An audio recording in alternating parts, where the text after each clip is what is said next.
இதில் என்னாச்சுன்னா இந்த எக்ஸிக்யூட்டிவ் விங்கில் செயல்படக்கூடிய போலீஸ் டிபார்ட்மெண்ட் ஜுடிஷியரி கொடுத்த ஒரு ஆர்டரை நீத்து போக வச்சுட்டாங்க. So the judge or the judiciary is the watchdog of the constitution. உரிமை அறிவோம் சட்டம் தெளிவோம் என்ற பதிவுகளை நான் போட்டுட்டு வரேன். எதுக்காக போடுறேன்னா, சாதாரண மக்களுக்கு தங்களுடைய உரிமைகள் மறுக்கப்பட்டால் என்ன செய்யணும் தெரியணுமா இல்லையா? அதுக்காக தான். இதெல்லாம் பெரிய படித்த சட்ட வல்லுநர்களுக்கோ அட்வொகேட்ஸுக்கோ இல்லை ஜுடிஷியல் சம்மந்தப்பட்டவர்களுக்கு அல்ல. ஒரு இன்ட்ரெஸ்டிங் ஒரு கேஸுங்க. இப்போது நமக்கு உரிமை மறுக்கப்பட்டால் ஒன்று நாங்கள் போலீஸ் ஸ்டேஷனுக்கு போகிறோம், இல்லை மேஜிஸ்ட்ரேட் கோர்ட்டுக்கு போகலாம், இல்லை சிவில் கோர்ட்டுக்கு போகலாம். ஆக police station, magistrate court, civil court இவங்களுடைய ரோல் என்ன என்பதை பற்றி நமக்கு தெரிஞ்சுக்கணுமா வேணாமா? அதுக்காக தான் இந்த எபிசோட் நான் போகிறேன். முதல்ல இந்த பதிவுகள்லாம் உங்களுக்கு பயனுள்ளதாக இருக்கும் அப்படின்னு ஃபீல் பண்ணிங்களன்னா கமெண்ட் பாக்ஸில் போட்டு yes I want such episodes அப்படின்னு போடுங்க. அப்போ தான் சரி நம்ம பதிவு பண்ணுறதெல்லாம் யாரோ பார்க்குறாங்க எனக்கு தெரியும். அது மட்டுமல்ல, இது பல பேர்களுக்கு சென்று அடையும். இப்போ நான் இந்த எபிசோடுக்குள்ளே போகிறேன். ஒரு ஃபைனான்ஸ் கம்பெனி, டுகர் ஃபைனான்ஸ் கம்பெனி, அவங்க என்ன பண்ணுறாங்க, ஒருத்தருக்கு ஃபைனான்ஸ் பண்ணுறாங்க. எதுக்கு? 2 அசோக் லேலண்ட் டிப்பர் வாங்கிறதுக்காக. அது டாக்குமெண்டேஷன்லாம் பண்ணுறாங்க, ஃபைனான்ஸ் கொடுக்குறாங்க, எவ்வளோ கட்டணும் எல்லாம் கரெக்டாக இருக்குது, பேப்பர் ஒர்க் கரெக்டாக இருக்குது. கொஞ்ச நாளைக்கு அவங்க பணமும் கட்டிக்கிட்டு இருக்காங்க. திடீர்னு டிஃபால்ட் பண்ணிடுறாங்க. உடனே இந்த கடன் கொடுத்த கம்பெனி போலீஸ் ஸ்டேஷனில் போய் ஒரு கம்ப்ளைண்ட் கொடுக்குறாங்க. அந்த கம்ப்ளைண்ட் மேலே அந்த போலீஸ் ஆக்ஷனே எடுக்கலை, எஃப்ஐஆரும் போடலை, சார்ஜ் ஷீட்டும் போடலை. அதை போயிட்டு என்ன பண்ணுறாரு, இந்த ஃபைனான்ஸ் கம்பெனி மேஜிஸ்ட்ரேட் கோர்ட்டில் போய் ஒரு பெட்டிஷன் கொடுக்குறாரு. பாருங்கள், நான் கொடுத்தேன், இது வரையில் ஒரு ஆக்ஷன் எடுக்கலை. அந்த மேஜிஸ்ட்ரேட் என்ன பண்ணுறாரு, அந்த போலீஸ் ஸ்டேஷன் டைரக்ஷன் கொடுக்குறாரு, இன்வெஸ்டிகேட் பண்ணி எஃப்ஐஆர் போடுங்க.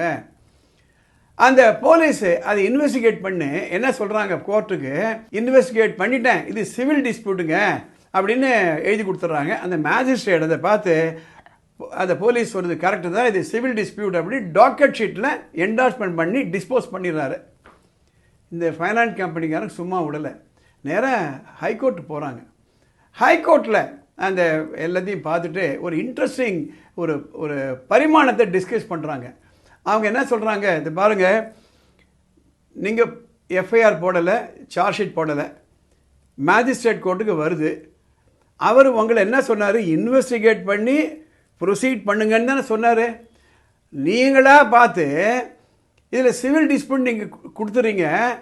அந்த ஹைகோர்ட் என்ன சொல்லுது, அதை அந்த மேஜிஸ்ட்ரேட்டை பார்த்து கேஸ் இல்லை டாக்கெட் ஷீட் எழுதிட்டாரு, இது கரெக்ட் இல்லை.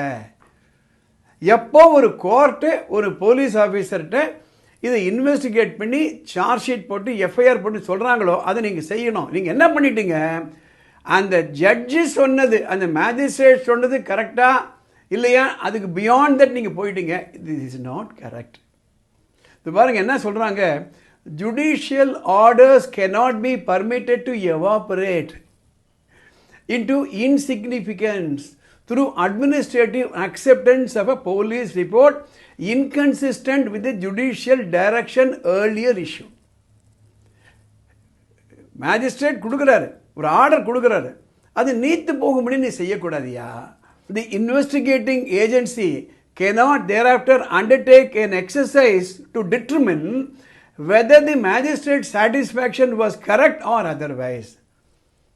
மேஜிஸ்ட்ரேட்னுடைய அந்த முடிவு பண்ணுறாருல அது கரெக்டாக இல்லையான்னு சொல்ல வேண்டிய உரிமை அந்த போலீஸுக்கு கிடையாது.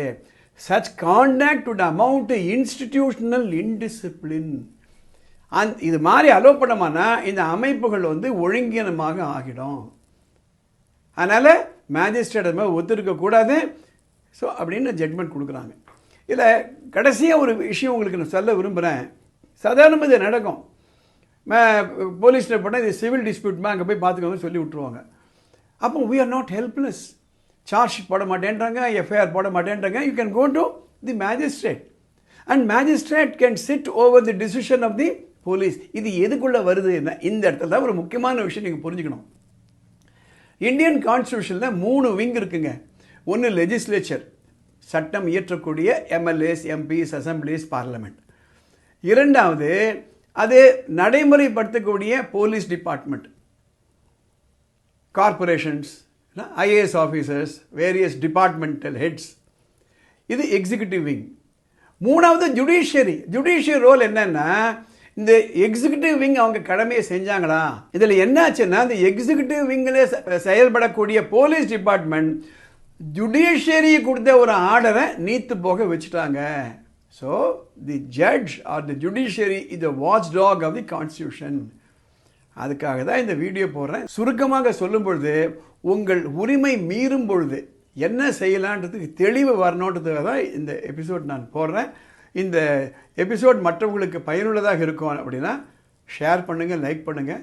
சட்டம் பற்றியோ படிப்பு பற்றியோ உங்களுக்கு ஏதாவது குழப்பங்கள் இருந்தாலும் மேலே ஒரு வாட்ஸ்அப் நம்பர் போகுது, அந்த நம்பருக்கு ஒரு மெசேஜ் அனுப்புங்க. அதை படித்து பார்த்துட்டு வரக்கூடிய எபிசோடில் அதை கவர் பண்ணுறேன். இந்த சேனலுக்கு சப்ஸ்கிரைப் பண்ணுங்கள். அடுத்த எபிசோடில் பார்க்கலாம்.